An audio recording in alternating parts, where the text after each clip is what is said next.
এই অনুষ্ঠানটি শ্রোতাদের জীবন গল্প ভিত্তিক অনুষ্ঠান। এই অনুষ্ঠানে শ্রোতারা স্বেচ্ছায় নিজেদের জীবনের গল্প বলেন। শ্রোতারা যা এখানে বলেন তা সরেজমিনে ইনভেস্টিগেটেড নয়, সুতরাং সেদিক থেকে বিশ্বাস অবিশ্বাস একান্তই আপনার নিজের। সম্পূর্ণ বিনোদনমূলক এই অনুষ্ঠানটি আমাদের ব্যক্তিজীবনে কখনো কখনো শিক্ষণীয় ভূমিকা রাখে। এই অনুষ্ঠানে যারা আসেন স্বেচ্ছায় অংশগ্রহণ করেন। এই অনুষ্ঠানে কনফেস করবার পরে কিংবা জীবন গল্প বলবার পরে তার ব্যক্তি ও সামাজিক জীবনে কোনো বিরূপ প্রভাব পড়লে সেটার জন্য রেডিও কর্তৃপক্ষ দায়ী নয়। জীবন গল্প, জীবন গল্প,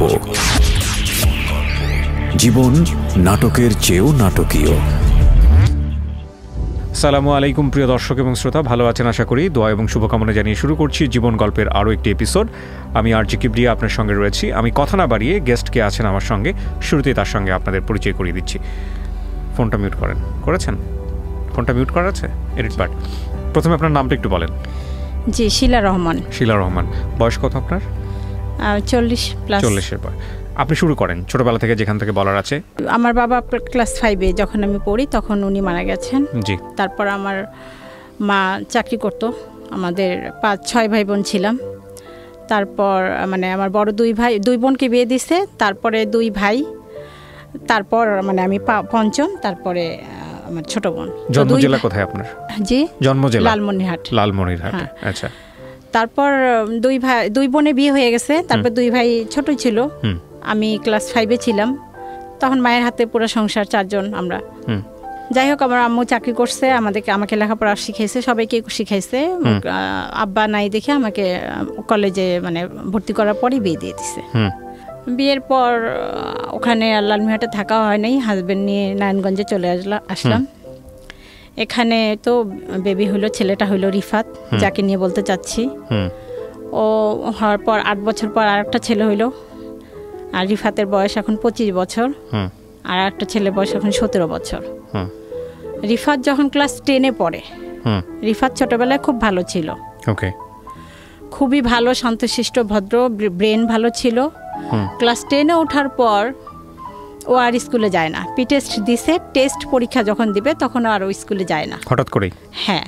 ওকে। তো আমরা জানতাম না। ওর ক্লাসমেটরা এসে বলল যে আন্টি ও স্কুলে যায় না। ও কি ব্যাপার, ও তো সকালে স্কুলে বের হয়ে যায়, বিকালে 4টার সময় ঠিকই বাসায় আসে। তখন আমি খোঁজ নিলাম, গিয়ে দেখি বা জানতে পারি যে ওই কোনো আপনার কি ওই পুকুর এই টাইপের কোনো নীরব নির্জন জায়গায়, জনমানবহীন নীরব নির্জন জায়গায় চুপ করে বসে থাকে। এটা আপনি খোঁজ নিয়ে জানলেন নাকি আপনি গিয়ে বের করলেন? হ্যাঁ, জানার পর আমি নিজে গিয়ে দেখছি চুপচাপ বসে ছিল। ব্যাগটা স্কুল ব্যাগটা পাশে ছিল। কোথায় ছিল এটা? কোথায় ফার্স্ট টাইম কি দেখলেন আপনি সেটা বলেন। পুকুরের পাশে, গাছের নিচে। আবার কোনো মসজিদের ছাদের উপরে কোনায় চুপচাপ, যেখানে কেউ যায় না, নীরব একদম, মানে মানুষের মধ্যে থাকবে না।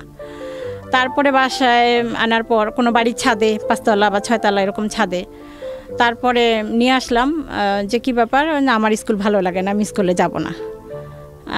ওর কথাবার্তা, ও কোনো মানুষ আসলে ঘরের মধ্যে ও কারোর সাথে কথা বলবে না, মুখটাকে আড়াল করে রাখবে। তো আর একটা আমার বই ছিল মৃত্যুর পরে কিয়ামতের আগে, এই বইটা খুব পড়তো। আর কেউ আসলে ওই বইটা দিয়ে মুখটা ঢেকে রাখতো। নামাজ কালাম পড়া শুরু করলো হঠাৎ করেই। তারপর এখন আশেপাশে সবাই বললো জিন ধরছে, পড়িতে আসক্ত, এরকম কিছু। তারপর ওই এলাকার যত দূর যেখানে বলছে কবিরাজ, আলেম, মসজিদের হুজুর, ইমাম সাহেব, যে যেখানে বলছে সব জায়গায়। ঠিক আছে। হ্যাঁ। তারপরে আর ও তখন থেকে ওর সন্দেহটা শুরু হয়েছে। ওই আমরা যেমন একটা হুজুর নিয়ে আসি, দেখাই যে না এটা, ওই বলে যে এই হুজুরটা ভালো না, ওই হুজুরটার কাছে চলো। ওইটা জিদ, ওই দিকে ওর মানে ওই যে সন্দেহটা ওখান থেকে শুরু। ওটাই ওর মনে করতেছে যে ওইটাই ঠিক হবে। তারপর আবার সেখানে যাই। আবার এরকম টিভিতে যদি দেখে বা রেডিওতে কোথাও শুনে যে টিভিতে এরকমের অ্যাড থাকতো যে চট্টগ্রামের হুজুর বা ওই যে 7তলা এরকম হুজুর থাকে, কিস্তিতে ইয়া করে, ওগুলো দেখে ওইটার জন্য অস্থির, মানে বাসায় ওইটা নিয়ে আমাদের সাথে হইচই করতো। ওইটা একরকমের জিদ হয়ে গেছে ওর, আবদার বা বায়নাগুলো মিটানো। এটা একরকমের, ওটা না করলেই বাসার মধ্যে অশান্তি সৃষ্টি করতো, বকাবকি করতো, গালাগালি করতো। তারপর ওইরকমই করার পর দেখি যে না, আমার কাছে মনে হলো যে এটা তো ওর শরীর সব কিছু ঠিক আছে, অথচ এরকম বলতেছে। আমি আবার হুমায়ুন আহমেদের বই পড়তাম, সাইকোলজি। তখন আমার কাছে কেন যেন মনে হলো এটা কোনো মনের রোগ হইতে পারে, এরকম কিছু। তারপর ওই যে চট্টগ্রামের কোনো হুজুর টিভিতে যদি অ্যাড দেখে যে অমুক হুজুরের কাছে বা ওইরকম কোনো ইয়ার কাছে গেলে ভালো হবে, ওইটার জন্য বায়না করতো, প্রচুর বায়না করতো। তারপরে ওকে আমরা নিয়ে আসলাম যে না, ঢাকা পপুলার নিউরোলজি ডাক্তার দেখাইলাম। আচ্ছা। ওখানে দেখানোর পর উনি যে মেডিসিনগুলো দিল, তারপর ওগুলি 2-3 দিন খাওয়ার পর ওর মানে একটা সাইড এফেক্ট থাকে, যেটা আগে বুঝতাম না, এখন বুঝি। বমি টমি করতো, গ্যাস ট্যাস হতো, এরকম অজ্ঞান হয়ে পড়ে থাকতো, খুব প্রচুর বমি টমি করতো, আর শরীর এত মানে উইক দেখা যায় তো এতটাই। তখন ওইটা বন্ধ করলো, ও খাইতে চাইলো না, আমিও আর বুঝি নাই তখন যে না খাওয়াইলে সমস্যা হতে পারে, আমিও বন্ধ করছি। যে ছেলে এরকম হলো, যে না তাহলে মনে হয় মানুষ যেটা বলে জিন পড়ে এরকমই কিছু হতে পারে। তারপর আবার ওই আর একটা বায়না করলো কি যে ওর মুসলমানি করানো হয় না। আমরা ছোটবেলায় যে মুসলমানিটা করছি এটা এক ধরনের ওর মানে সন্দেহ, যেটাও সন্দেহ করবে ওইটাকেই। হ্যাঁ, আপনাদের ছোটবেলায় যেটা হয়েছে সেটা ওর মনে করতেছে যে ঠিক নাই, ও মনে করতেছে যে ও যেটা মনে করবে ওটাকেই সঠিক মনে করে, যে সেটা ওর পরের বিষয়। আপু কি বললো ঠিক নাই? হ্যাঁ, হয়নি, আবার নতুন করে করতে হবে। আচ্ছা। তো বুঝাইলো, বুঝে না, ঠিক আছে কোথায় করবা? তখন একটা ফার্মেসির লোককে দেখাই দিল, সেই লোকের কাছে ওর বাবা নিয়ে গেল। ওই লোক ওই দিন বিকালে ছিল না। তখন আর আব্বু বললো এই লোকটা নাই, তাহলে আরেকটা ফার্মেসির দোকান পাশে আসছে, ওনাকে দেখাই। তো ওনাকে দেখাইছে, উনি বলছে ঠিক আছে কালকে নিয়ে আসেন, 1000 টাকা লাগবে। ঠিক আছে, এটা আরও 7-8 বছর আগের ঘটনা। তারপর ও পরের দিন রাত্রেও আসছে, ও সকালে ওর আব্বু ডিউটিতে যাবে 8টার সময়, ও বকতেছে ওর আব্বুকে, বাজে বাজে বকা দিতেছে, যেগুলো কখনো করে নাই। হ্যাঁ, যে তুই আমাকে নিয়ে গেলি না, মানে যত রকমের রাব ভাষায় বলা যায়, যেগুলো উচ্চারণ করা আমার পক্ষে সম্ভব না। তো ওর আব্বু বলতেছে আমি তো নিয়ে গেলাম, সেই লোক ছিল না, আমি কি করব বলো। এই কথা বলার সাথে সাথে ও উঠে ওর আব্বুকে মানে গেট দিয়ে বের হয়েছে, এরকম বের হয়েছে, একটা ঘুষি দিছে। হ্যাঁ, যেটা কখনো এর আগে করে নাই। 7-8 বছর আগের গল্প, 10 বছর বলতে গেলে। হঠাৎ করে ঘুষি দিছে, খুবই ভালো ছিল, হঠাৎ করে এরকম ঘুষি, আর ওর ঘুষির আওয়াজটা এমন হয়েছিল 3 তলা থেকে সবাই চলে আসছে। ওরে বাবা, এত বৃষ্টি আওয়াজ হয়েছিল, এত মানে মনে হয়েছিল যে ওর সাথে 10 জন মানুষ ওর সাথে পারবে না। মানে চেহারা দেখার পরে ওর সামনে যে ওকে এসে আটকাবে এই সাহসটা কারো হয় নাই। সবাই দূরে থেকে দেখতেছে, এমন একটা ভাবমূর্তি ওর ভিতরে চলে আসছে, কেউ সবাই দূরে আছে। আমরা বলতেছি যে আপনারা ধরেন না কেন, ধরেন ওর আব্বুকে মারার চেষ্টা করতেছে। তখন আমি কি করছি, ও এইদিকে তাকায় আছে, ওইদিকে ওর আব্বুর সামনে, আমি পিছন থেকে মনে হলো যে যাই হোক আমি একটা লাঠি দিয়ে ওর মাথায় আঘাত করি, নাহলে ওকে থামানো যাইতেছে না, মানে আরো মারবে এরকম অবস্থা, এরকম একটা ওর আব্বুর সাথে ইয়া করতেছে। তখন আমি পিছন থেকে, ও কিন্তু এইদিকে তাকায় আসছে, আমি লাঠি নিয়ে আসছি, ও ওইদিকে ওর আব্বুর সাথে কথা বলার পর মোচড় দিয়ে আমার লাঠিটা নিয়ে আমাকে মারতে আসছে। আচ্ছা, এই জন্য এইসব বিষয়ে মানুষ বলে যে জিনের ইয়া এরকম। আসলে কিছু মানে এমন কিছু মানে বিষয় দেখছি ওর, মানে যেটা আসলে লজিক্যালি হওয়ার কথা না সেটা চলে আসে ওর অ্যাটিটিউডের মধ্যে। আজকের এই গল্পটা খুব সেনসিটিভ একটা গল্প, একটু মনোযোগ দিয়ে শুনবেন শেষ পর্যন্ত, কারণ উনি যেই বিষয়টা নিয়ে এখানে কথা বলছেন উনি সাফারার এবং ওখান থেকে ওভারকাম করেছেন। তো আমার মনে হয় যে সবার একটু মনোযোগ দিয়ে শোনা উচিত, কারোর সন্তানের যাতে এই রকম সমস্যা হলে বা পরিবারের মেম্বারদের যদি এরকম সমস্যা হয়, আজকের এই গল্পটা থেকে আপনারা অনেক বড় একটা সাজেশন পাবেন। জি, তারপর কি হলো? তারপর ও আমাকে যখন মারতে আসলো, আমি তো ও জানি যে ও একটা মাইর দিলে আমি শেষ, কিভাবে যেন কেউ একজন এসে ধরে আটকাইতে পারছে তখন ওকে, ওর আব্বুই মনে হয় আসছে সাহস করে। তারপর আমি চিন্তা করলাম যে না, এ সম্ভবত গাঁজা টাজা খাইছে, নাইলে এরকম উত্তেজিত হবে কেন, এরকম কোনো নেশা টেশা করছে, চলো আমরা একে পুলিশে দিয়ে আসি। তারপর আমরা ওকে নিয়ে থানায় গেলাম, মানে ও ছিল ও ছিল ওর আব্বু সহ থানায় গেলাম। ওনারা বললো যে থানায় যে যাচ্ছেন ও কি জানতো যে আমাকে থানায় নিয়ে যাওয়া হচ্ছে? হ্যাঁ, জানতো। আচ্ছা, তা ও কি বলতেছিল? ও কিছুই না, ওর কোনো ভয় ভীতি, কোনো ফিলিংস, কোনো আবেগ কিচ্ছু নাই। আচ্ছা, একটা রোবট। তারপরে থানায় গেলাম, ওরা মানে কেউ একজন বাসার পাশে বললো যে এভাবে যদি আপনারা বলেন নিবে না, আপনাদেরকে বলতে হবে ও মানে আসক্ত এবং একটা কোনো কিছু ওর পকেটে রেখে দিতে হবে, এরকম কিছু। এখন এটা তো খুবই কঠিন। ওই রাতটা, ওই দিনটা যে আমার কিভাবে কাটছে এটা কাউকে বুঝাইতে পারবো না, যে আমার ছেলেকে আমি মিথ্যা একটা কথা বলে পুলিশের কাছে ধরাই দিচ্ছি কারণ আমরা সেফে থাকার জন্য। কিন্তু কোনো একটা মা মিথ্যে কথা বলতেছি যে জিনিসটা কি একটা নেশা জাতীয় একটা ওষুধও নিয়ে আসছে ওর আব্বু, যে ওইটা বিছানা রাখবে, পুলিশকে বলবে যে ওইটা খায়। সেই রাতটা অনেক কষ্টেই গেছে। যাই হোক, তারপর ছেলেকে ভালো ভালো খাওয়াইছি, কালকে ছেলেকে নিয়ে যাবে পুলিশ এসে। তারপর পুলিশ আসলো, তো আল্লাহ পাকের অশেষ রহমতে পুলিশটা সম্ভবত খুব ভালো লোক ছিল। আমি পুলিশ আসার পরে আমি বাইরে গিয়ে মানে আমার ছেলে মনে হয় মারা গেছে এরকম, আমি ডেকে নিয়ে আসছি, আমি কান্নাকাটি করতেছি বাইরে। তো পুলিশ এটা শুনছে হয়তো বা, তখন ওর মাকে ডেকে নিয়ে আসেন, আমাকে নিয়ে আসছে, কি ব্যাপার আপনি নিজে গেলেন আবার আপনি কান্নাকাটি করতেছেন। তখন আমি বলে ফেলছি যে স্যার ওর তো এটা জানি না এরকম। তখন উনি বলল যে এরকম তো মানসিক সমস্যা, এটা হইতে পারে, আপনারা ডাক্তার দেখান। উনি আমাদেরকে পাঠাই দিল, মানে উনি নিল না, অ্যারেস্ট করলো না। উনি নিজে ওই মুহূর্তে আমার ছেলেকে বললো যে আপনি নিয়ে যান হাসপাতালে। তখন আমি পিজি হাসপাতালে নিয়ে আসলাম। পিজি হাসপাতালে নিয়ে আসার পর ওখানে ওরা ভর্তি করতে বললো। এর আগ পর্যন্ত ডাক্তার কবিরাজ সমস্ত, এর আগ পর্যন্ত শুধু কবিরাজের কাছে, শুধু নিউরোলজি ডাক্তার দেখাইছি। তখন ওইটা অনেক আগে, তারও 1-1.5 বছর আগে। তারপরে মেডিকেলে নিয়ে আসলাম। মেডিকেলে নিয়ে আসার পর ওখানে ওরা 10 দিনের জন্য ভর্তি রাখলো এবং ডাক্তার আমাকে তখন ওরা জানাইলো যে আপনার ছেলের একটা রোগ, এই রোগের নাম সিজোফ্রেনিয়া, মানসিক রোগ, প্যারানয়েড সিজোফ্রেনিয়া। Paranoid schizophrenia. কত বছর আগে এটা জানলেন? জানলেও আমি তখনও বুঝি নাই যে এটা একটা রোগ। আমার কাছে ভাত পানির মতোই মনে হয়েছে, জ্বর কাশি এরকমই মনে হয়েছে। এবং আপনার কাছে মনে হচ্ছে, আপনি তখনও বিশ্বাস করেছেন যে এটা এই রোগ? বুঝি নাই যে এটা এত জটিল একটা কঠিন রোগ না। কিন্তু আপনি যখন আপনাকে বললো যে সিজোফ্রেনিয়া, তখন কি আপনি এটা বিশ্বাস করেছেন যে না এটা সত্যি সিজোফ্রেনিয়া, নাকি আপনি তখনও কবিরাজি? সিজোফ্রেনিয়া সম্পর্কেই তখন আমি জানি না। আমি জানি এটা জ্বরের মতো, কিন্তু আপনার দেখেন দুটো বিষয় এখানে। একটা হচ্ছে যে আমাদের সমাজে এরকম কোনো কিছু হলে প্রাথমিক পর্যায়ে যেটা মানুষ মনে করে জিন ভূতের কোনো ব্যাপার। না, আমি বুঝতে পারছি যে এটা একটা মানে রোগ, এটা মনে হয়েছিল। এটা আপনি অ্যাকসেপ্ট করেছেন? এটা আমি বুঝে গেছি। এইটা আমি কেন বারবার জোর দিয়ে জিজ্ঞেস করতেছি, এই অ্যাকসেপ্ট করার ব্যাপারটা খুব ইম্পর্টেন্ট। কারণটা হচ্ছে বিষয়টা কিন্তু যন্ত্রণা, যন্ত্রের একটা সমস্যা হলে না, আমি যদি বলি ধরেন আপনার হাতে একটা মেশিন আছে, মেশিনের কোনো একটা পার্টস নষ্ট হয়ে গেছে, আপনি যাবেন পাঁচটা লাগাবে, সঙ্গে সঙ্গে সার্ভিস দেওয়া শুরু করবে। মানুষের কিন্তু এরকম না। মানুষের যদি জ্বরও হয় সারতে অ্যাটলিস্ট 3 দিন সময় লাগে। আর মানুষের মধ্যে যখন অস্থিরতা কাজ করে তখন কিন্তু মানুষ একটা পথ্য বেছে নেয় না, বিভিন্ন রকম। কেউ যদি বলে ডাক্তার ডাক্তার, কেউ বলে যেখানে বলে সেখানে মনে হয় যে গেলে ভালো হবে। আর আমাদের সমাজে সাধারণত এই ধরনের প্রবলেম বৈজ্ঞানিকভাবে সমাধান করতে চায় না কেউ, জিনভূত মনে করে ওইখানেই পড়ে থাকে। এই জন্যই আমি আপনাকে জিজ্ঞেস করছিলাম যে আপনি মেডিকেল সায়েন্সটা অ্যাকসেপ্ট করেছেন কিনা। এটা আমি প্রথমেই অ্যাকসেপ্ট করছি। ওকে, তারপর যেহেতু আমি ওই যে হুমায়ুন আহমেদের বইগুলো পড়তাম সাইকোলজিক্যাল, প্রথমেই আমি করছি। কিন্তু শুধুমাত্র আমি করলে হবে না, আমার পরিবার ওরা কোনোভাবেই অ্যাকসেপ্ট করেনি। এ পর্যন্ত, এখন পর্যন্ত বলতে গেলে অনেকেই করে নাই। আমার আশেপাশের লোক করে নাই। ওদের কথা অনুযায়ী তখন বলবো কেমন মা, আমরা বলতেছি অমুকের কাছে নিতে, তমুকের কাছে নিতে, এখনো নিচ্ছে না। তখন থেকে আমি আসি যে সাইকোলজি কোনো ডাক্তার যদি দেখি আমি তাহলে দেখাবো। তো যাই হোক, পুলিশকে আবার আমি এখানে একটা কথা আড়াল করতে মানে ভুলে গেছিলাম। পুলিশকে আমি পাশে বারান্দা দিয়ে চুপ করে ডেকে বলছিলাম যে স্যার ওর না এরকম না, ওর মানসিক রোগ আছে। ওর আব্বুর আড়ালে, ওর আব্বু তো ওইটাই চাচ্ছে যে ওকে দিবে, অ্যারেস্ট করে নিয়ে যাবে। হ্যাঁ দিবে, ওর আব্বু বুঝে না, এখনো বুঝে না। কিন্তু আমি যেহেতু বুঝছি, আমি ওনাকে চুপ করে জানলা দিয়ে ডেকে বলছিলাম, ওর আব্বু ঘরে ছিল। তখন উনি বল ঠিক আছে আপনি ভিতরে আসেন। আসার পরে উনি তারপরে এই যে পাঠাইলো ওর আব্বুর কাছে বলে। তারপর খাওয়া দাওয়া ঘুম এগুলোর মধ্যে কোনো দেখছিলেন ওই সময়টাতে? ঘুম ছিল না, ওই সময়টাতে ঘুমাইতো না, কোনো ঘুম ছিল না। সারা রাত বাইরে যাইতো, ছাদের উপরে চুপ করে বসে থাকতো।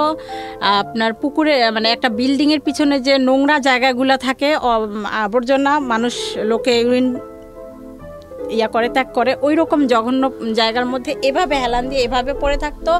রোদ আসতো, বৃষ্টি হয়তো মানে কোনো অনুভূতি ছিল না ওর ভিতরে যে এখন রোদ হচ্ছে, বা সারাদিন না খাইতো না, এরকম করতো। এরকম একটা অবস্থা। জিজ্ঞেস করেছিলেন যে তুমি কোনো ধরনের কোনো মেয়ের প্রেমে পড়েছো কিনা? সে মেয়ে তোমার কাছে এরকম কিছুই না। জিজ্ঞেস করেছিলেন আপনারা? হ্যাঁ, বহুবার। আচ্ছা, এরকম কোনো কিছু না। আর এগুলা দেখলে ওইগুলা হলে তো আমরা বুঝতামই, তখন তো ফোন টোন ছিল না।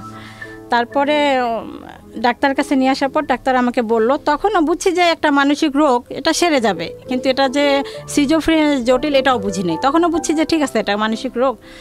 তো আনার পর ভালো হইলো, অনেকদিন ভালো থাকলো। তখন বললো যে আমি আর স্কুলে পড়বো না, আমি চাকরি করব। উনি বলতেছিল, ও বলতেছে যে আমি চাকরি করব। আচ্ছা ঠিক আছে চাকরি করো। চাকরিতে জয়েন করার 3-4 মাস পর ওখানেও আবার, কোথায় জয়েন করলো? ওই না আমাদের নারায়ণগঞ্জেই একটা গার্মেন্টসে চাকরি করলো। ওখানে 2-3 মাস করলো, করার পর ওখানে আবার ওর ভিতরে যে ও চাপ নিতে পারে না, এটা আমি তখনও বুঝতে পারিনি। কোনো চাপ নিতে চায় না বা চাপ নিতে পারে না, সেই ধৈর্যটা ওর নাই। তখন ও ওখানে চোখ বড় বড় করে আর ছাদের উপরে উঠে, এই সূর্য থাম, এই সূর্য তুই ওঠ, আর তো এই দেখ আমি সূর্যকে খাচ্ছি, আমি সূর্যকে এখন গিলে খাবো, এরকম কথা বলতো। ওই যারা ওর অন্যান্য স্টাফ ছিল ওগুলো দেখে মালিকের কাছে বলার পর ওকে না করে দেয় যে এই ধরনের কেন কথা বলে। ওকে হ্যাঁ। আর ওই পিএম বা যারা উপরে আছে, আপনাকে তো আমি চিনি, আপনি হযরত মুহাম্মদ সাল্লাল্লাহু আলাইহি ওয়াসাল্লাম আমলের সেই লোক, আপনি তো আবু বকর, হ্যাঁ আসসালামু আলাইকুম বলে পায়ের মধ্যে লুটায় সালাম করতো, এরকম করতো। আর বাসায় যখন নিয়ে আসলাম রাত্রেবেলা পাগল যেটাকে বলে, মানে পাগলই রাস্তার মধ্যে যেরকম উস্কো খুস্কো ওই রকম একটা চাদর হেসড়াইতে হেসড়াইতে যাইতো। আর কি ব্যাপার বাবা, তোমার চাদরটা তুমি সারা রাস্তা ঝাড়ু দিতে দিতে নিয়ে আসতেছো, এরকম ময়লা হইতেছে। এগুলি পবিত্র মাটি, এগুলি পবিত্র ধুলা, এই জন্য আমি এগুলোর সঙ্গে নিয়ে আসতেছি। এরকম তুমি কে, তুমি কে, তোমাকে তো আমি চিনতেছি না, তুই কে রে? ওর ভাইকে বলতেছে, ওর বাবাকে বলতেছে তুই কে, আমাকে বলতেছে তো ও তোমাকে আমি চিনতে পারতেছি, তুমি আমাকে জন্ম দিছিলা, এই জন্য তুমি সেই হিসাবে তুমি আমার মা। তুমি আমাকে এই পৃথিবী জন্ম না, তুমি আমাকে এই পৃথিবীতে আনছো, এই জন্য তুমি আমার মা। তা তোমাকে আমি ছাড়বো না, চিন্তা করো না, তোমাকে আমি জান্নাতে নিব। ও নিজেকে খুব মানে বিরাট বুজুর্গ বা পীর এরকম কিছু একটা ভাবতো। দেখেন এরকম কথাবার্তা বললে তো মানুষ এমনিতেই মনে করবে যে ওর সাথে জিন আছে। হ্যাঁ, হ্যাঁ। তারপরে আমরা রান্নাঘরে কাজ করতেছি, ও কেউ গেল এমনভাবে আসসালামু আলাইকুম বলে, মানে যে জিনেরই কণ্ঠ, এমন একটা মোটা কণ্ঠ, এরকম ভয়ঙ্কর কণ্ঠ শুনে যারা পাশাপাশি আরো থাকি তারা সবাই চলে আসে। সবার জীবনটা অতিষ্ঠ হয়ে গেল না, ভিতরে খুব ভয় থাকা, তটস্থ থাকা। আপনাদের ফ্যামিলি মেম্বারদের কি অবস্থা ছিল এই সময়? ফ্যামিলি মেম্বার বলতে আমি তো অল টাইম ওর সাথে, ওর আব্বু তো সকালে যায় রাত্রে আসে 11টা। আর ভাই বোন, আর বাকি ভাই বোনগুলো? ছোট ছেলেটা তখন স্কুলে পড়তো, এই যে এইটা, ওর বাইরের দিকে অত ইয়া নাই, ও এরকমই চুপচাপ। আপনাদের বংশগত আর কারো ছিল না? আমাদের বংশগত ছিল না। প্রিয় শ্রোতা, আমরা যেখানটায় ছিলাম তারপরে এরকম করলো, তারপরে চাকরি চলে গেল নারায়ণগঞ্জে, চাকরি চলে গেল। তারপর আরেকটা কোথায় যেন নিজেই ঢুকলো। ঢুকার পর বলল তুমি আমাকে বিষ খায় মারতে চাও, ভাতের সাথে বিষ দিছো বা শরবতের সাথে পানির সাথে, এরকম করছিলেন নাকি? এরকম তোমাদের ওইটা তখন করি নাই। বাট আপনি জীবনে এরকম একটা স্টেপে গেছিলেন? এখন করতেছি, ওইটা তখন করি নাই, এখন বলবো এটা পরে। তো ভাতের সাথে পানির সাথে বিষ মিশাইতেছো, ওষুধ মিশাইতেছো, ওইগুলা তো তোমার কাছে আমরা থাকবো না, আমি থাকবো না। 1 মাস পরে যখন বেতন পাবে, ওই তার আগের দিন বলতেছে 6 তারিখে বেতন পাবে, 5 তারিখে আমি তোমাদের সাথে থাকবো না, আমি অন্য একটা মহিলার বাসায় ঠিক করছি, ওখানে থাকবো, ওখানে খাবো। তোমরা আমাকে ভাতের সাথে ওষুধ মিশায় মারতে চাইতেছো, তুমি আমার ক্ষতি করতে চাইতেছো। ভাতের সাথে কি ওষুধ মেশাতেন ওই সময়টাতে? মেডিসিন দিতেন? না, তখন মিশাইতাম না। আচ্ছা, তখন ওগুলো বুঝতাম না। আচ্ছা, তো আমাকে ক্ষতি করতে চাইতেছো, আমাকে পানি পড়া খাওয়াইছো, ওই যে কবিরাজ টবিরাজ এসব পানি পড়া খাওয়া। আমরা তখন বলতাম তোর বাবার কোনো সম্পত্তি আছে নাকি, বা তোর তো কোনো সম্পত্তি নাই, যদি সেই সম্পত্তি থাকতো সেই জন্য আমি হয়তো বা করতাম। কোন কারণে করব বাবা তুমি বলো, বোঝানোর চেষ্টা করতাম। ও কোনো কাউন্সিলিং এর কাজ হতো না। সত্যি যেদিন বেতন পাইছে সেই দিন রাত্রে আর বাসায় আসে নাই। তো সারা রাত তো টেনশনে, আমরা খুঁজে কোথাও পাই না, কোথায় গেল। তো ভাবলাম যে যেহেতু বেতন পাইছে কালকে অবশ্যই চাকরিতে যাবে, চাকরির স্থলে গেলাম। গার্মেন্টসে কাজ করতো, গার্মেন্টসে চলে গেলাম। গার্মেন্টসে আমি গেলাম, গেটের দারোয়ানের সাথে অনুরোধ করে বললাম যে ও আসবে, আমাকে একটু এখানে বসতে দেন। ওনারা আমাকে বসতে বললো। তারপর ছেলে আসলো, আর আমি ওর আব্বুকে জানাই রাখলাম তুমি কিছু লোকজন নিয়ে আসবা, ওকে ধরে নিয়ে বাসা যাইতে হবে। তারপর যে ওর আব্বু লোকজন নিয়ে ওকে ধরে নিয়ে বাসায় আসলো। বাসায় আসার পর ওই যে টাকাটা নিয়ে নিলাম আমরা, কারণ টাকাটা থাকলেই তো আরো এদিক ওদিক গিয়ে নষ্ট করবে। নিয়ে নিলাম, সেইটাই হচ্ছে বড় অপরাধ। কেন টাকা নিলাম? ওই 6,000 না, ওর কাছে 6 লাখ টাকা, ওটা এখনো বলে কেন টাকা নিচ্ছ।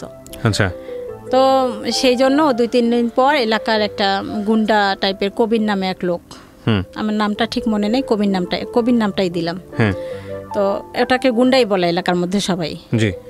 ওনার কাছে গিয়ে বিচার দিচ্ছে যে অমুক, আমার হাজবেন্ডের নাম, মানে ওর আব্বুর নাম এবং আমার নাম ধরে বলছে যে ওরা আমার টাকা নিচ্ছে। আচ্ছা, তখন ওরা কারা, ওদেরকে তুমি কিভাবে চেনো? ওদের বাসায় আমি থাকি।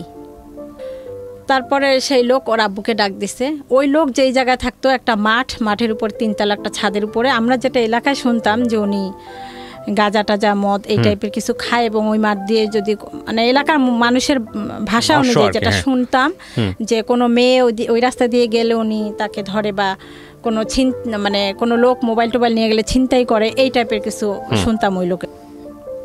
ওই লোক ওর আব্বুকে ডাক দিল রাত্রে 11টার সময় যে আমার এখানে আসো। ওই 3 তলা, ওই নির্জন মাঠের এক কোণ ওই বিল্ডিংটা, ওখানে 3 তলার আব্বুকে নিয়ে গেছে। যে তুই এই ছেলের টাকা নিছিস কেন, এরকম একটা ধমক টমক দিছে, মারবে এরকম কিছু।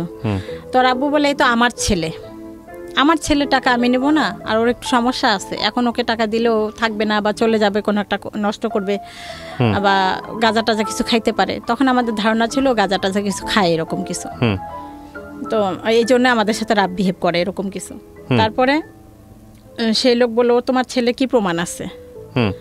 এখন আপনি বলেন যে তারপরে উনি বলল যে ওর মার কাছে যান। তখন উনি বলল যে ঠিক আছে আমি আসতেছি, পরের দিন আপনারা যান। তারপরে উনি পরের দিন আমার কাছে আসলো। আচ্ছা, সেই লোক আসার পর তখন আমাকে দেখার পর ছেলের কাছে পরে আমার সাথে কথা বললো। কথা বলার পরে চলে গেল। চলে যাওয়ার পরে আশেপাশে আরও 2-1 জন, আমি এখন ওনাকে কিভাবে প্রমাণ দিব যে এটা আমার ছেলে? কেন আপনাদের কোনো ফ্যামিলির ছবি নাই ওই এলাকায়? আমি ছেলেকে 10 বছর, ছেলেকে প্রমাণ করার কি আছে? আশেপাশের লোকজনকে জিজ্ঞেস করলি তো? হ্যাঁ, ওই ছেলে তো ওইখানে জন্ম হয় নাই। আচ্ছা, জন্ম হয়েছে চৌধুরী বাড়ি, আমি থাকি নারায়ণগঞ্জ। আচ্ছা, চিটাগাং রোড চৌধুরী বাড়ি ওদিকে। ওকে। আর ওখানে ওকে নিয়ে গেছি 10 বছর বয়সে। সেই বয়স থেকে যারা চিনে তারাই। আমি আমাকে আমার ছেলের পরিচয় দেওয়ার জন্য আরেকজন লোকের কাছে পরিচয় দেওয়ার প্রমাণ দিতে হবে, এমন একটা কঠিন সিচুয়েশন। তখন আমি বললাম যে আমি ওদেরকে ছোটবেলায় নিয়ে আসছি, অমুকের কাছে গিয়ে আপনি জিজ্ঞাসা করেন। উনি জিজ্ঞাসা করছে। এরপর ছেলে প্রতিদিন ওই লোকের কাছেই যায়। আচ্ছা, সারাদিন থাকে না, রাত্রে থাকে না। ওর আব্বু আর আম্মু সারা রাত খুঁজি।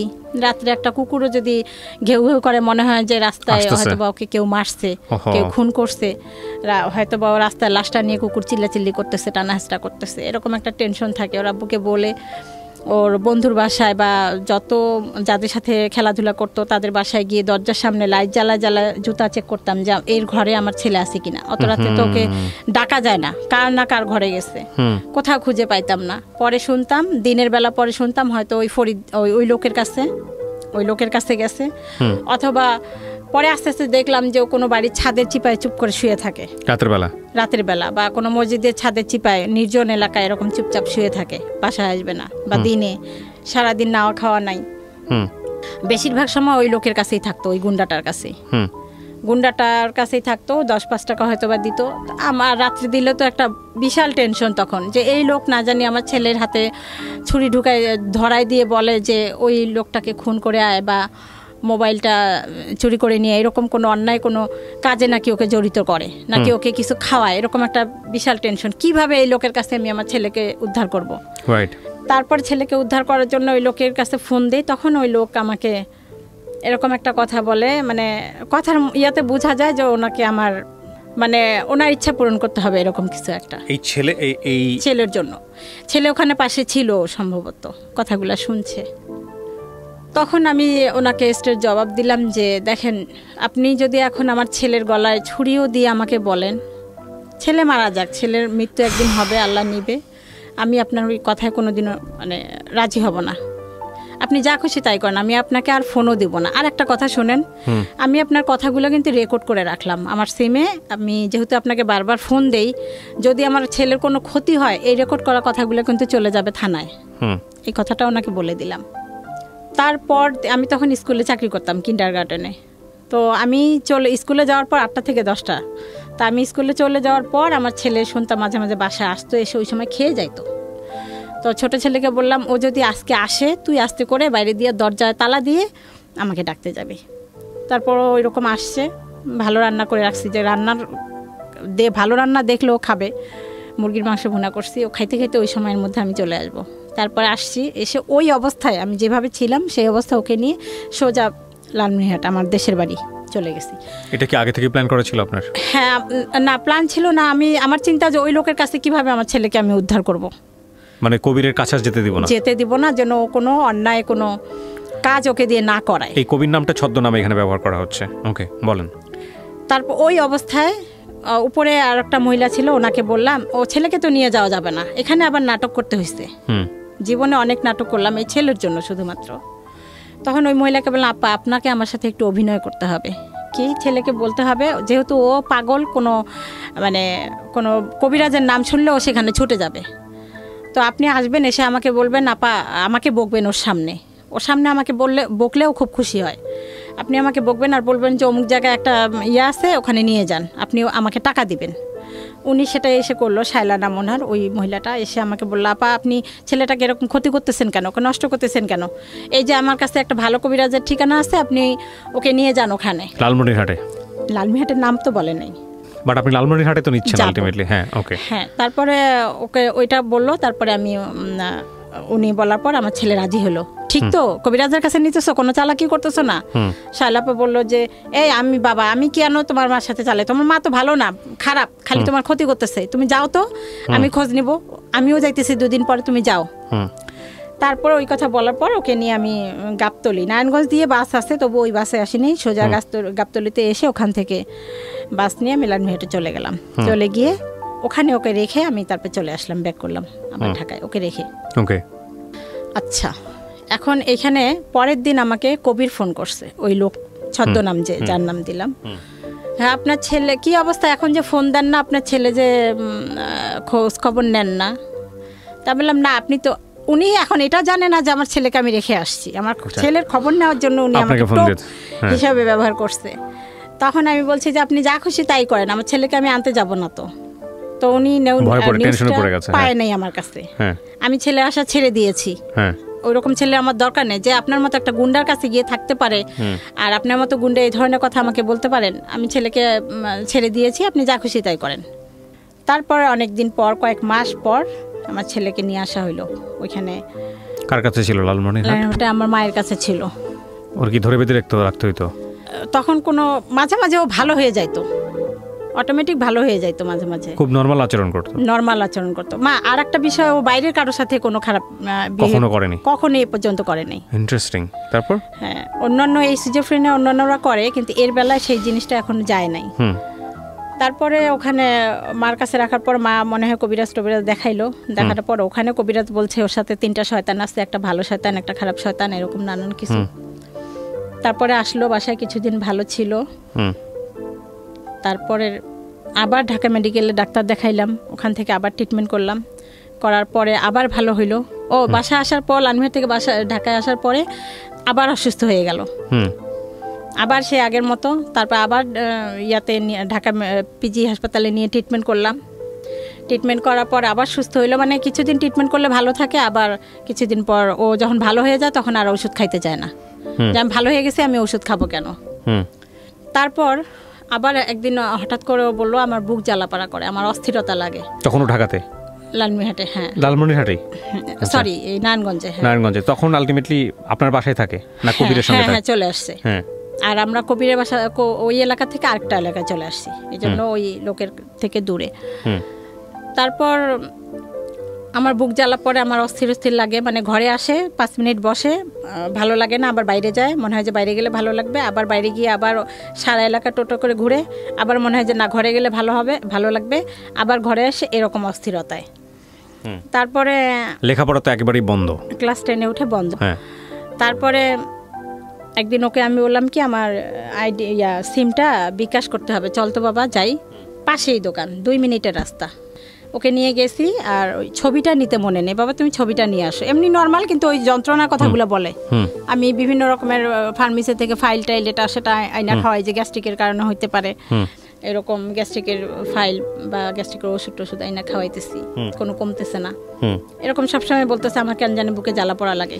তো ও এরকম বলতেছে যে বুক জ্বালা পড়া করে অস্থিরতা লাগে, এর মধ্যেই চলাফেরা করতেছে, খাচ্ছে, ঘুমাচ্ছে। তো আমি তো ওই যে ডাক্তার ফার্মেসি থেকে ওষুধ এনে খাওয়াচ্ছি, যে বুক জ্বালা পড়া করে কিসের। তারপরে একবার হাসপাতালেও নিয়ে গেলাম ডাক্তারের কাছে, যে এটা ফিজিক্যালি কোনো সমস্যা হইতে পারে। সেখান থেকেও গ্যাস্ট্রিক ওষুধ দিল, পেট ব্যথার ওষুধ দিল, কিছু হচ্ছে না। ওই নর্মালভাবেই চলাফেরা করে, কিন্তু ওই কথাগুলো বলে আমার ভালো লাগে না, অস্থির লাগে, আমার কেমন জানি লাগে, অস্থির। তারপরে আমি ওকে নিয়ে যখন সিমের দোকানে গেলাম, ও বলল যে ছবি লাগবে, ছবি নিতে বাসায় আসছে। আসার পরে ও গোসল করেই 3 তলায় ছাদের উপর উঠে লাফ দিছে সুইসাইড করার জন্য। লাফ দিয়ে দিয়েছে? বুঝলেন কিভাবে আপনারা? আমি তো দোকানে, আশেপাশের লোকেরা বুঝছে, তারা চলে আসছে, আর আমি দেখলাম যে ছেলে এখন আসতেছে না কেন, তখন আমি বাসায় আসার জন্য পা বাড়াইছি। তখন কেউ একজন ছুটে গিয়ে আমাকে রাস্তাতেই বললো যে ও 3 তলা থেকে লাফ দিছে। 3 তলা থেকে লাফ দেওয়া কত কিছু হইতে পারে। এক্স্যাক্টলি। আপনি কি করলেন? আমি গিয়ে আর কোনো সুযোগ পাইনি। খবরটা পাওয়ার পরে আপনি কি দেখলেন? আপনি কি করছেন? আপনার চোখে কি দেখছেন ওটা বলেন। আমি গিয়ে দেখি ওকে লোকজন ধরে তুলছে, ও এইভাবে দাঁড়ানো আছে, ওর এই থুতনিটা ফেটে গেছে, রক্ত। তখন আমি কান্না করি নাই, যে আমি যদি এখন কান্না করি, আমার ছেলে এখন কেউ নাই, কে যাবে, কে ট্রিটমেন্ট করবে। আমি কান্নাটা কেমন জান, আল্লাহ পাকে আমার ভিতরে মানে একটা শক্তি বা সাহস দিচ্ছে। দেখি কেউ একজন বেবি ট্যাক্সি নিয়ে আসছে, আমি ওকে সহ উঠলাম। আমার সাথে যাওয়ার মতো কেউ ছিল না ওই সময়। রুমে সম্ভবত 3,000 টাকা ছিল, ওইটা নিয়ে পপুলারে চলে গেলাম। ওখানে গিয়ে কান্নাকাটি করতেছি, স্যারের পাও ধরতেছি যে স্যার কিছু একটা করেন, দেখেন কি হয়েছে, কত দূর, কতটুকু কি হয়েছে এটা আমাকে বলেন। ওনারা সব কিছু পরীক্ষা করলো, একদম আলট্রাসাউন্ড, এক্সরে, পায়ে X-ray, total body check up করার পর বললো যে ওর পাটা গেছে। পা গেছে? পায়ে কি হয়েছে? পা ভেঙে গেছে, পায়ে হাঁটুর উপর থেকে আপনার ওটাকে কি বলে, হিপ পর্যন্ত, হিপ পর্যন্ত এই জায়গাটা ভেঙে গেছে, ভেঙে এরকম ছুরির মতো হাড্ডিটা এরকম হয়ে গেছে। আচ্ছা। উনি বলল 1 লাখ বা তার উপরে লাগবে অপারেশন করতে। তখন আমার কাছে 1 টাকাও নাই, আর 3,000 টাকা পরীক্ষাতেই লেগে গেছে। তারপরেও ওকে আমি নিঃশ্বাস বন্ধ করে যে না, একটা সিএনজি, তখন অতক্ষণে ওর আব্বু চলে আসছে, ওকে নিয়ে বললো তাহলে আপনারা যদি টাকা নাই তাহলে পঙ্গুতে নিয়ে যান। পঙ্গুতে আসলাম। পঙ্গুতে আসার 1 মাস, এটা যেটা বলতে চাচ্ছিলাম যেহেতু সময় নাই, যে পা ভেঙে গেছে ওর সেই ফিলিংসটা তখন নাই। ও একটা মানসিক রোগী, ওর সেই যন্ত্রণাটা নাই। ওর পা ভেঙে গেছে, ওকে পায়ের এইখানে রড দিয়ে এখানে বের করে এরকম একটা রড দেওয়া হয়েছে। সেই রড দিয়ে আমি যদি টয়লেটে যাইতাম, এসে দেখতাম ও ফ্লোরের মধ্যে হাঁটাহাঁটি করতো। ওরে বাবা, ওর ভিতরে কোনো যন্ত্রণা নাই। এইটা দেখে অন্যান্য যাদের হাত পা ভাঙ্গা পঙ্গু হাসপাতাল সমস্ত রোগী গোল হয়ে দাঁড়াইতে যেন কোনো সার্কাস দেখতেছে। ওরা মাথায় আশ্চর্য হয়ে যায় যে এরকম পায়ের মধ্যে রড নিয়ে এরকম মানে পা ভাঙ্গা একটা ছেলে পাটা নেড়বের করতেছে এরকম, সেইটা নিয়ে ও খোঁচায় খোঁচায় হাঁটতেছে। ও মাই গড, মানে ওর ওইটার কোনো যন্ত্রণা নাই। আচ্ছা, ডাক্তার যখন আপনাদেরকে বলে দিল দিস ইজ প্যারানয়েড সিজোফ্রেনিয়া, তখন বুঝি নাই আমি। এরপরে ট্রিটমেন্ট ওনার তত্ত্বাবধানে ট্রিটমেন্ট করেন নাই আপনারা, নাকি ওই বলা শুনেই শেষ? না না, ট্রিটমেন্ট করছি। ওই যে এই রোগ তো কিছুদিন মানে লং টাইম ওষুধ খাইতে হবে, এইটা আমি বুঝি নাই। মানে ওনার আন্ডারে তত্ত্বাবধানে থাকেন নাই, মূল কথা হচ্ছে এটা। না, ওকে। তারপর তখনও ওষুধটা আমি কন্টিনিউ ধরি নাই। ওকে প্রিয়, যাই হোক 20 দিন রাখার পরে ওর পাটা রড লাগাই দিল। সেই রড নিয়ে বাস, তখন পঙ্গু হাসপাতাল থেকে তখন সবাই বলল যে এই যে পাশেই শ্যামলী হাসপাতাল, মানসিক রোগের হাসপাতাল, এখানে এটা ট্রিটমেন্ট হয়। আরও অন্যান্য যারা হাত পা ভাঙছে একটা ট্র্যাজেডিতে ওইখানে ট্রিটমেন্ট করছে, বলে কি এটা মানসিক রোগ, আপনি এটা ইয়া করেন। তখন ওখানে দেখাইলাম। ওই কত সালের গল্প এটা? আনুমানিক পরে 16 সালের ঘটনা, 2016 সালে কাগজটা আছে। তখন ওই যে ইয়া পরে হাঁটতে তো পারে না, রড দেওয়া, স্ক্র্যাচ বলে, স্কেচ বা কিছু একটা। হ্যাঁ, ওকে ওভাবেই নিয়ে এসে মানসিক হাসপাতালে ডাক্তার দেখাইলাম। ওখান থেকে আবার সুস্থ হইল। আচ্ছা, সুস্থ হওয়ার পর ও সুস্থ প্রতিবারই তো যে ট্রিটমেন্ট করতেছি, এর আগেও তো মেডিকেলে করলাম, পিজিতে করলাম। তখন ও সুস্থ হওয়ার পর ও আর ওষুধ খাইতে চায় না, বলে আমার তো কোনো অসুখ নেই, আমি তো সুস্থ হয়ে গেছি, আমি ওষুধ খাবো কেন? কোনোভাবেই ওকে ওষুধ খাওয়ানো যায় না, কোনো কিছুতেই না। তখন মানসিক হাসপাতাল থেকেও ডাক্তার বলে দিল যে আপনাদেরকে ওষুধ কিন্তু চালা যাইতে হবে, যদি দেখেন সুস্থ হয়ে গেছে তবু ওষুধ বাদ দিবেন না। আর ও তো ওষুধ, এই রোগীরা ওষুধই খেতে চায় না, আমি কি করব, কিভাবে? ও তো ছোট বাচ্চা না যে জোর করে খাওয়া, বড় বড় ওষুধগুলি। আবার ওষুধ ছেড়ে দিল। ছেড়ে দেওয়ার পর আবার ওইরকম মাঝে মাঝে রাব বিহেভ করে, আমাকে মারতে আসতে চায়। ছাদের উপর গিয়ে চুপ করে বসে থাকে, এমন ধ্যান ধরে বসে থাকে, বাসার লোকজন ছাদে গেলে ওদের দিকে তাকায় থাকে, ওরা সবাই ভয় পায়। রাস্তা দিয়ে যখন চলাফেরা করে ছেলেমেয়েরা সব দূরে সরে যায়, ওর চাহানি দেখে সবাই ভয় পায়। বাড়িওয়ালা তখন বাচ্চারা খেলতেছে, একটা বাচ্চার গিয়ে গলা টিপে ধরে আমাকে ঝুলাইতেছে, ও মাই গড, তোকে মেরে ফেলবো, তোকে মেরে ফেলবো, এরকম কথা। ওরা তখন বাড়িওয়ালার কাছে কমপ্লেন করে, বাড়িওয়ালা আমাদেরকে বাসা ছাড়তে বলে। 4-5 বছর ওই বাসায় ছিলাম, ছাড়তে বলে যে আপনার ছেলে এরকম একবার 3 তলা থেকে লাফ দিছে, তবু আমরা মেনে নিছি। এখন এরকম ছাদে গিয়ে চুপ করে বসে থাকে, মানুষ ভয় পায় ছাদে যাইতে, আর আশেপাশে এরকম করে, কমপ্লেন সবাই করতেছে, আপনি আমার বাসা ছেড়ে দেন। হ্যাঁ, তো আমরা বাসা ছাড়ি। তার আগে ভাবলাম যে আবার ওকে হাসপাতালে নিয়ে যাই। তখন ট্রিটমেন্ট করেই তখন যে ইঞ্জেকশন দেয় ফার্মেসি থেকেও ওষুধগুলো কিনতে গিয়ে কোনোভাবে ভুল ওষুধ দেয়, তখন আমি অতটা বুঝি না যে কোন ওষুধ কীরকম, জানি না কেন হয়েছে এই ঘটনাটা, আমি আজও জানি না। ওষুধ দেওয়ার পর ওই যে আগের দিন যখন ওষুধ টষুধ দিল, ইঞ্জেকশন দিল, পরের দিন আমরা বাসা ছাড়বো। ভাবলাম নতুন বাসায় যাই, ওষুধ খাওয়াই, যদি ভালো হয় ওখানে যেন কোনো আচরণ না করে। আমরা বাসা ছাড়ছি, আর এই বাসা ও কী করছে, পুরা উলঙ্গ হয়ে রাস্তা দিয়ে হাঁটছে, শুধু জাঙ্গিয়া পরে। আর আমরা তো ওইবার নতুন বাসায় গেছি, তো এলাকার সবাই কোন বাসায় গেল খোঁজ পায় না, তারপরে কোনোভাবে কেউ আমার নাম্বার দিছে, ফোন দিছে যে আপনার ছেলেকে এসে দেখে যান। এসে দেখি এরকম সব মানুষ জড়সড় হয়ে দেখতেছে, ভিডিও করতেছে, কেউ কেউ মজা নিতেছে। আর ওর পাশে কেউ যাওয়ার সাহস নাই, সবাই ভয় পায় দূর থেকে। ধরতে পারবে কি, ধরার মানে সবাই ওকে ভয় পায়, কিভাবে ওকে ধরবে, কিভাবে আমার কাছে নেবে। ওর আব্বু আর আমি অনেক কষ্ট করে বাসায় নিয়ে গেলাম। নিয়ে যাওয়ার পর তখনও বুঝে নেয় ও কোন ইয়াতে গেছে, কেন এটা হলে এখনও বুঝে, আজও জানি না। বাসায় নেওয়ার পর ও যখন রাত্রে বিছানা থেকে নেমে টয়লেটে যাবে, ও যেভাবে পাটা দেওয়ার দরকার অন্যভাবে পাটা দিয়ে ধাম করে ওয়াল শোকেসের উপর পড়ে ওয়াল শোকেসের গ্লাসগুলো ভাঙলো। ইচ্ছা করে ভাঙে নেই, ও কিন্তু পড়ে গেছে, অ্যাবনর্মাল, ওর শরীর একদম লুজ হয়ে গেছে। আবার আমরা ধরতে যাই, শুধু এইটুকু মনে আছে আমাদেরকে এইভাবে বলতেছে, সর, মানে আওয়াজও বেশি একটা নেই, মুখ জড়ায় জড়ায় কথা বলতেছে। আবার ও অন্যদিকে হাঁটতেছে, যেদিকে বাথরুম সেদিকে না গিয়ে অন্যদিকে হাঁটতেছে, সেখানে পড়ে যাচ্ছে। ড্রেসিং টেবিলে পড়ে ড্রেসিংয়ের গ্লাসগুলো ভেঙে ফেললো। তারপর জোর করে ধরে যখন বাথরুমে নিলাম, ওই কলের পরে কলটা ভেঙে ফেললো। তারপর নিয়ে আসলাম, তখন বললাম যে ও তো খাইতে দিলাম, ও খাওয়া এখানে ভাত, ও অন্য জায়গায় হাত দিচ্ছে। তখন মনে হলো মানে ওর ব্যালেন্সটা নাই, ছেলের চোখগুলাই চলে গেছে, এরকম মনে হচ্ছিল। চলেই গেছিল তখন প্রায়, মানে ও চোখে কিছু দেখে না। আচ্ছা, আপনি আজকে কথার মাঝখানে একবার বলে ফেলেছেন যে মাঝখানে মনে হতো যে ওকে সুইসাইড করার জন্য বা ওকে মেরে ফেলার জন্য কোনো স্টেপ নিতেন আপনারা, যেটা আপনি বলতে চাচ্ছিলেন, আপনি বলেছেন, এখানে রেকর্ড আছে। এটা আর মাথা নাড়ালে হবে না, তাহলে ব্যাখ্যা করতে হবে ঘটনাটা কি। হ্যাঁ, আমি যেটা বলছিলাম, ও যখন বলতো যে তোমরা আমাকে বিষ খায় মারার চেষ্টা করতেছো, সেই বিষটা কি, আচ্ছা, সেইটা ও যেটা সন্দেহ করছে সেই সন্দেহটা এখনো আছে, সেটা এখন করতেছি, সেটা বিষ না, সেটা ঔষধ। আচ্ছা আচ্ছা, সেটা আপনি ব্যাখ্যা করতে চাচ্ছিলেন। তো এরকম হতো, সহ্য তো মানুষের একটা শেষ আছে। আমার নিজেরও একটা বাচ্চা আছে, আমি জানি যে এক্সট্রিম লেভেলে করলে ওর মা মাঝে মাঝে 2-1 চল লাগাই দেয়। হ্যাঁ, এবং প্রথম দিকে আমি একদমই ওটা সাপোর্ট করতাম না, কিন্তু মাঝে মাঝে মনে হয় যে আচরণ শেখার জন্য কিছুটা প্রহার প্রয়োজন আছে, নইলে একদম এক্সট্রিম লেভেলে চলে যায়, ওয়াইল্ড হয়ে যায়। কিন্তু আপনি কি কখনো গায়ে হাত তুলতেন এই যখন এরকম আচরণ করতো? সেই মানে সেই ইয়াটাই ছিল না, ওকে ধমকও দেওয়া যাইতো না, ও 4টা ধমক দিত, মানে নিতে পারতেন, মানে ও যদি কিছু করবেন গায়ে হাত করবো সেই সাহসটাও আমাদের ছিল না। ওর এমন ভাবমূর্তি হইছে, যে মানুষ মৃত্যুর পরোয়া করে না, তাকে আপনি শাসন করে কি করবেন? হ্যাঁ, কথাটা এখানেই। একদিন আমি, এই তুই এই কাজটা করলি কেন, এখানে একটা থাপ্পড় দিছি। হ্যাঁ, ও আমাকে সাথে সাথে এখানে একটা থাপ্পড় দিছে, আমার কানটা এখনো ফাটা, ভিতরে পড়া ফুটে গেছে। মানে সাধারণ কথার মধ্যেই, কেন তুই আমার গায়ে হাত তুললি, আমি তখন বুঝি না যে ওই রকম এক্সট্রিম লেভেলে চলে গেছে। যাই হোক, তারপরে কি হলো? সেই রাত্রে তারপরে ওই অবস্থা, তখন আমি দেখলাম যে ও চোখেও দেখে না, ওর মধ্যে কোনো ব্যালেন্স নাই।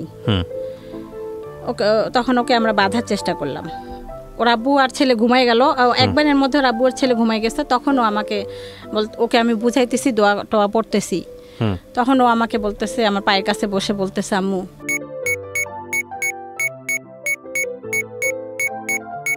প্রিয় দর্শক এবং শ্রোতা, আপনারা এটা খুব এক্সট্রিম লেভেলের একটা ব্যাপার, যেটা আসলে ইট ক্যান বি এক্সপ্লেইন। আমি আজকে এই গল্পটাকে এভাবে আপনাদের সামনে উপস্থাপন করছি এই কারণে যে এগুলো আসলে আমাদের গণমাধ্যমে সেভাবে আসে না, বা এগুলো নিয়ে তেমন কথাবার্তাও হয় না। আমাদের মেইন স্ট্রিম গণমাধ্যম বলি বা যাই বলি না কেন, সেই জায়গাগুলোতে আমরা আসলে মোটা দাগে যেসব জিনিস নিয়ে ব্যস্ত থাকি, সেই সব জায়গার চেয়েও যে আরও অনেক গুরুত্বপূর্ণ বিষয় অনেকভাবে আসতে পারে, সেই জায়গাটিকে আমি বরাবরের মতো আমার রেডিও ক্যারিয়ারে খুব সিরিয়াসলি দেখানোর চেষ্টা করেছি। সেরকম একটা গল্প এটা, যে কারণে আমি কোনো বিষয়ে আপনাদেরকে মানে বুঝতে বাকি থাকে এরকম কোনোভাবেই উপস্থাপন করছি না। আমি শুধু দেখানোর চেষ্টা করছি, যেটাকে উনি প্যারানয়েড সিজোফ্রেনিয়া বলছেন বা জাতীয় রোগ বলছেন, সেটা হলে একটা মানুষ, পরিবারের একটা রক্তের বন্ধনের মানুষ, সে কি পরিমাণ অমানুষ হয়ে যেতে পারে, বা কি পরিমাণ ওয়াইল্ড হয়ে যেতে পারে, কি পরিমাণ তাকে কন্ট্রোললেস অবস্থায় আপনারা চিন্তা করতে পারেন, সেই অবস্থা বোঝানোর জন্য আমি গল্পটা এভাবে উপস্থাপন করছি। এতে করে কেন ভেবে উপস্থাপন করছি সেটার একটা ব্যাখ্যা আমি এখনই দিয়ে রাখছি, যাতে করে আপনার পরিবারে যদি কেউ এরকম হয় ইনিশিয়াল স্টেজে, আপনারা যাতে প্রপার ট্রিটমেন্ট নিতে পারেন, বা যদি এরকম স্টেজে চলেও যায়, কিভাবে আপনি কিওর করবেন, তাকে কিওর করার জন্য আপনাকে কি পরিমাণ ধৈর্য, শক্তি, সাহস নিয়ে লড়াই করতে হবে, যে লড়াই কোনো অর্থেই যুদ্ধক্ষেত্রে লড়াইয়ের চেয়ে কম শক্তি সম্পন্ন না, সেরকম একটা লড়াইয়ের সাহস যেন আপনি আজকের এই গল্প থেকে পেতে পারেন। So this is a very important story. বলেন তারপর। তখন দেখলাম যে ওর চোখটাও চলে গেছে, ও নড়তেও পারতেছে না। তখন ওকে আমি শিকল দিয়ে বেঁধে রাখলাম এবং তখন আমি নেটে সার্চ দিলাম যে এই 4টা ওষুধ ওকে খাওয়াচ্ছি, এগুলো আসলে কি। তখন আমি নেট ইউজ করা শুরু করছি মাত্র, তার আগে এতদিন করি নেই। ওর ওই রোগের কারণে ওই যে পা ভাঙলো, ও তখন আমি নেটে মানে সবাই রক্ত আমি পাচ্ছিলাম না, ওর পা যখন ভাঙলো কেউ রক্ত কোথাও পাচ্ছিলাম না। অন্য অন্য বেডে সবাই দেখি ফেসবুকে ছাড়তেছে রক্ত দিচ্ছে, তখন আমার হলো যে না, আমিও ফেসবুক ইউজ করবো, এরকম সমস্যায় পড়লে যেন রক্তটা করতে পারি। তারপর আমি নেটে সার্চ দিয়ে দেখলাম যে একটা ওষুধ আসছে, ওইটা যদি বেশি খাওয়ানো হয়ে যায় তাহলে চোখের জ্যোতি চলে যেতে পারে, সেরকম হতে মানে দুর্বল হয়ে যায়, কোনো শক্তি থাকে না শরীরের। তো দেখলাম সেই ওষুধটা ও দিনে 4 বার করে খাচ্ছে, ও নিজেই খাচ্ছে, ও তো আমাদের কথার মধ্যে থাকে না, ও নিজেই ঘর করে খাচ্ছে। সাথে সাথে ওষুধগুলো সরাই ফেললাম, সব ওষুধ খাওয়া নিয়ে বন্ধ করলাম। কিছুদিন পর স্বাভাবিক হওয়ার পর ওই ইঞ্জেকশনটা শুধু দিতাম, মাসে 21 দিন পর একটা ইঞ্জেকশন হয়, সেটা দিতাম। ওষুধ আর খাইতেও চায় না, ও কোনোভাবেই খাইতে চায় না। 20 সাল এসে সব থেকে মারাত্মক, সব থেকে ভয়ঙ্কর যে কাজগুলো হয়, যেগুলো সহ্য করার মতো না, সেই কাজগুলো 20 সালে এসে ঘটানো শুরু করলো। মার্চ মাস থেকে ও সম্পূর্ণ, এতদিন আমরা জানতাম যে হয়তো বা গাঁজা টাজা খায় এই জন্য এরকম করে, কিন্তু মার্চ মাসে সম্পূর্ণ লকডাউনে 3 মাস ঘরে ছিল, একটা সিগারেটও খায় নাই, তারপরেও ঘরের জিনিসপত্র ভাঙচুর, এতদিন ভাঙে নাই। এখানে আরও একটা ঘটনা আমি বলতে ভুলে গেছি। ওই যে ওই বাসায় যখন এই ঘটনাটা হইলো, সেদিন পরের দিন সকালে বাড়িওয়ালা এসে দেখে আমার ঘরের জিনিসপত্র ভাঙচুর। তখন উনি ভাবলো যে নিশ্চয় ছেলেটা ভালো না, এই যে অসুখ এটা বুঝে নেই, আবার শিকলে বাঁধা, আপনি আজকে এই বাসা ছেড়ে চলে যান, আপনি কেন আসছেন, বা ছেলের এই রোগ আছে আপনি কেন গোপন করছেন, আপনার ছেলে তো গাঁজা টাজা খায়, আজকে এই মুহূর্তে বাসা ছেড়ে চলে যান। এখন ওই ছেলেকে আমি সামলাবো নাকি ওর টেক কেয়ার করবো, নাকি আমি বাসা খুঁজতে যাব, না জিনিসপত্র গোছাবো, এরকম একটা কঠিন পরিস্থিতি। ওটাকে অনুরোধ করলাম যে আমাকে একটু সময় দেন, উনি মানলো না, আজকেই চলে যান। পাশে কে যেন পরিচিত একজন ছিল, সে বললো যে না, এরকম ছেলেটার এরকম সমস্যা। ও তারপর 2-3 দিন পর যেটা হয়েছে, ও রুমে থাকতে চায় না, শিকল খুলে দেওয়া হলো, যখন একটু স্বাভাবিক হইলো, কিন্তু একটু ভালো হয়, কিছুক্ষণ পর আবার অ্যাবনর্মাল হয়ে যায়। ওই পাশে অন্য কারো বাসায় গিয়ে খাবারের যে ডুলি থাকে, রুমে ঢুকে খাবার ডুলি থেকে ভাত বের করে নিয়ে খায়। ওর ধারণা ওইটা আমাদেরই ঘর, কিন্তু ওই যারা ওই বাড়ির লোক তারা মনে করছে যে ও কোনো মানে কি বলে ওগুলাকে, ছিনতাইকারী বা কোনো কিছু হইতে পারে, মানে চুরি টুরি করে যেগুলি, ওরকম কিছু চোর টোর হইতে পারে। ওকে ধরে মারধর শুরু করছে। তারপরে পাশে একটা পরিচিত লোক, ও আরই ওকে মারতেছে কেন, ওর তো সমস্যা আছে, উনি বুঝছে, যার যে পরিচিত লোকের চোখে, তখন ওই লোকে ওকে ছুটায় আমাদের বাসায় নিয়ে দিয়ে আসছে। ওকে আমরা আটকায় রাখতে কোনোভাবেই পারি না। তারপর 20 সালে এসে যে এরকম মারাত্মক অবস্থা, ভাঙচুর করে, আমাকে বলে তোকে বটি দিয়ে টুকরা টুকরা করে মেরে ফেলবো, মানে খুব ভায়োলেন্ট, খুবই মানে অস্বাভাবিক আচরণ হয়ে গেছে। আমার ওর আব্বুকে মারতে চায় ছুরি দিয়ে, কোনোভাবে ওষুধ খাবে না, অনেক কষ্টে মানে হাসপাতালও আসবে না, ওষুধও খাবে না। অনেক কষ্টে যখন হাসপাতালে নিয়ে আসলাম যে স্যার ওকে ভর্তি করেন, ও বাসায় মারামারি করে, আমার ছেলেকে মারছে, রক্তাক্ত অবস্থা, তাও আরো মারতেছে, গলা টিপে ধরছে, রক্ত পড়তেছে, মাথা ফেটে গেছে, ছোট ছেলেকে মারছে। ওর আব্বুকেও মারধর করে, আমাকেও মারতে আসতে চায়। টিভিটা নিয়ে একদম ছুঁড়ে আমার দিকে ফেলতে গেল, আমার মাথার উপরে টিভিটা নিচে পড়ে গেল। মোবাইল ইচ্ছা মতো বেশ কয়েকটা মোবাইল ভেঙে ফেলছে। এত উদ্ধত, এত মানে এখন আর কোনোভাবে কন্ট্রোল করা যায় না। 20 সালে এসে কোনোভাবেই আর ওকে কন্ট্রোল করতে পারতেছি না। তারপর হাসপাতালে নিয়ে আসলাম, মানসিক হাসপাতালে, অনেক কষ্টে। তখন ও ভর্তি হবে না, ভর্তির কাগজ স্যার লিখে দিছে, ভর্তি হয়ে আরেকটা রুমে যাব, ও চলে আসছে ওখান থেকে, আমাকে রেখেও একাই চলে আসছে বাসায়। এরকম করেও একটা মাসে 4 বার এই মানসিক হাসপাতালে আসা হয়েছে। আচ্ছা। আর কোনো বাসেও আসবে না, রিজার্ভ সিএনজি বা এরকম কিছু। এই মুহূর্তে এসে ওর আব্বুরও চাকরি চলে গেছে। আমি আমার প্রাইভেট টিউশনি কিছু করতাম, সেগুলো বলতে গেলে স্কুল বন্ধ থেকে বাদ। আমরা একেবারেই বলতে গেলে পথে নেমে গেছি। তারপরেও নিজেরা যেভাবেই চলি, যেভাবেই খাই, ছেলের ট্রিটমেন্টের জন্য অনেক কষ্ট করে এদিক ওদিক টাকা ঋণ করে ওকে মানসিক হাসপাতালে ভর্তির চেষ্টা, যখন 4 বার আসা যাওয়া করলাম, কোনোভাবেই হলো না। আর ওর আরও একটা জিদ যে আমাকে ফার্মেসি থেকে এই ফাইলটা এনে দাও, 300 টাকা 400 টাকা 500 টাকা, এই ফাইলটা এনে দাও, এটা খাবো, এটা 2 দিন খাই, আবার এটা এনে দাও। প্রচুর টাকা, প্রচুর ঋণ হয়ে গেল। কোনোভাবেই আর পারতেছি না। তখন ফেসবুকে আমি একটু ছাড়লাম যে আমি আর কি করব, আর পারতেছি না, এখন হয়তোবা আমার নিজেকে শেষ করার মতো একটা পরিস্থিতিতে আমি চলে আসছি, এরকম একটা কিছু লিখছিলাম। তখন আমার ফেসবুকে কিছু মেয়ে ফ্রেন্ড এরা ওখানে পোস্টেই কমেন্ট করছে যে আপু আপনাকে অনেক দিন থেকে দেখি, আপনি প্লিজ লজ্জা পাবেন না, আমাদেরকে একটু নক দিয়েন। তখন নক দিলাম। ফারজান আহমেদ তনু আপু, উনি অস্ট্রেলিয়া থাকে, উনি 40,000 টাকা পাঠাইলো। সেই টাকা নিয়ে তারপরে ওকে কিছু ঋণ দিলাম, দেওয়ার পরে আরও একটা বোন পাঠাইলো 20,000 টাকা। এরকম 3-4 জন, পরে 7-8 জন টাকা পাঠাইছে। সেই টাকা দিয়ে হাসপাতালে আবার আসলাম, এসে ভর্তি করলাম, পেইন বেডে ভর্তি করলাম। ওখানে 20 দিন রাখার পর ওরা রিলিজ করে দিতে যাচ্ছে।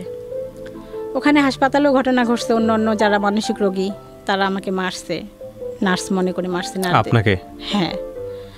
তো যেহেতু সময়টা কম, তাই শর্ট করে বলতেছি, ওরটাই বলতেছি। তখন 20 দিন পর ওরা রিলিজ করে দিচ্ছে। আমি বললাম যে আপা, ও তো ডাক্তারকে বললাম যে ও তো ভালো হয়নি, আপনারা দেখতেছেন ভালো, কিন্তু বেডের মধ্যে আমার সাথে রাব বিহেভই করতেছে, ও কন্ট্রোলে আসে নাই, তো ও তো ওষুধ খাচ্ছে না, আপনার শুধু 3টা ওরা ইঞ্জেকশন দিয়ে যায়, কিন্তু এসে ওষুধ খাওয়ায় না। ওষুধ খাওয়ার জন্য ওখানে ওই ঝড়ঝাপটা, ওষুধ খাবেই না।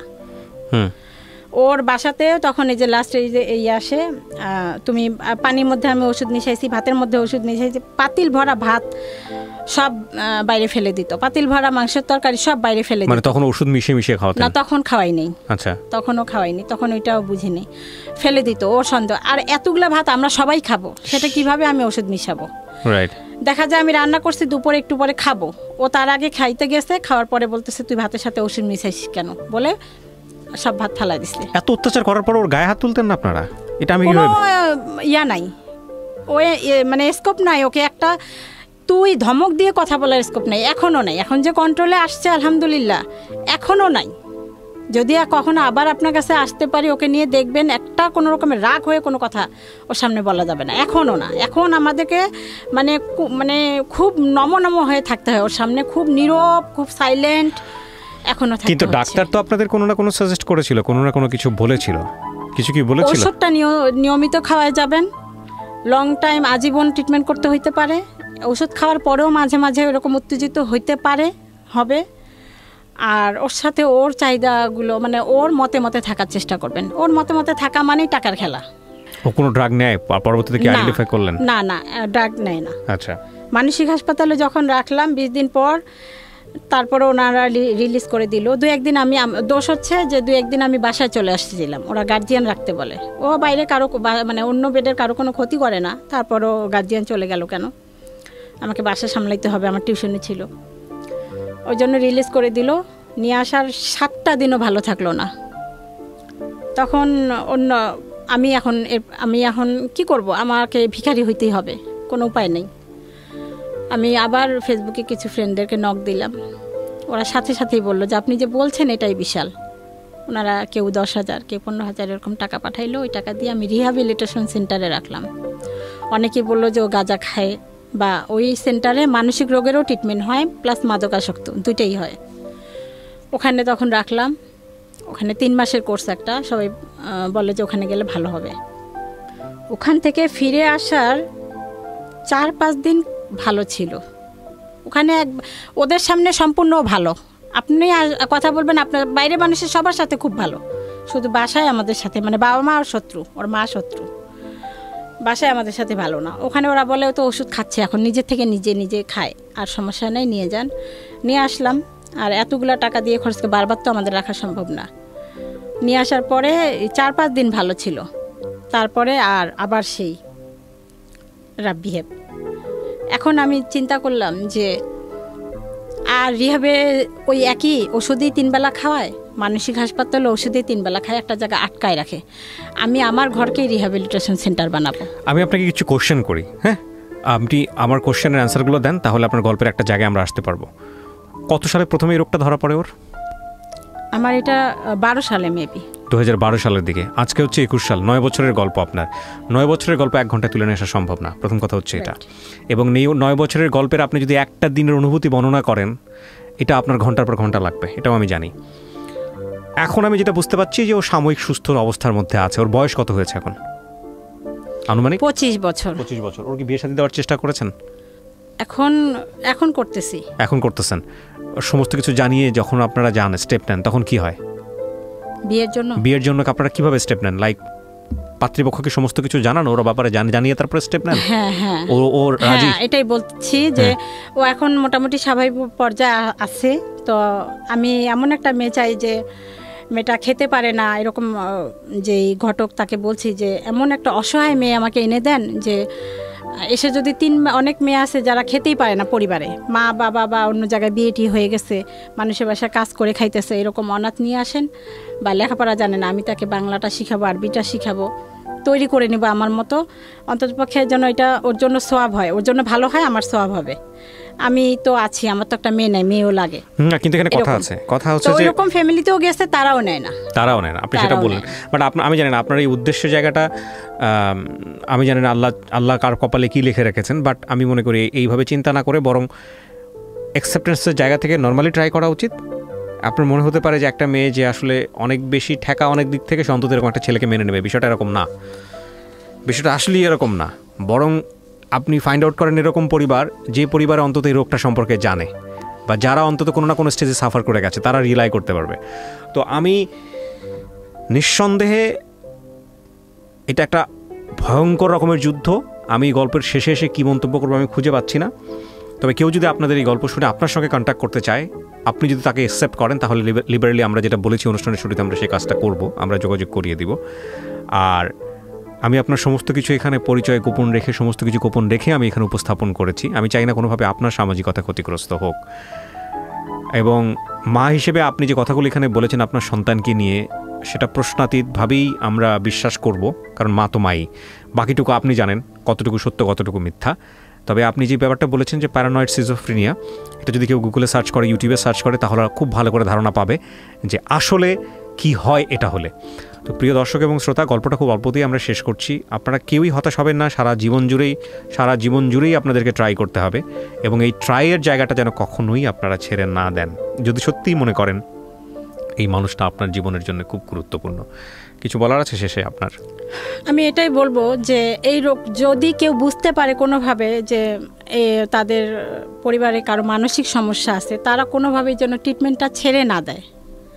এটা সকলের কাছে অনুরোধ করেন, মানসিক যতক্ষণ ডাক্তার না বলবে ততক্ষণ যেন ছেড়ে না দেয়, কোনোভাবেই না। যত ওষুধ খাওয়ার পর যত সাইড এফেক্ট হোক, সেইটারও আবার ওষুধ আছে, ওগুলি সব খাওয়া। আর একটা হচ্ছে যে এই রোগীদের এই যে এখন মারতে চায়, খুন করতে চায়, ওষুধ একটা বেলা না খাইলে পরের বেলা আবার অশান্তি সৃষ্টি করে, এই ওষুধগুলো খাওয়াইতে আমার অনেক কষ্ট হয়।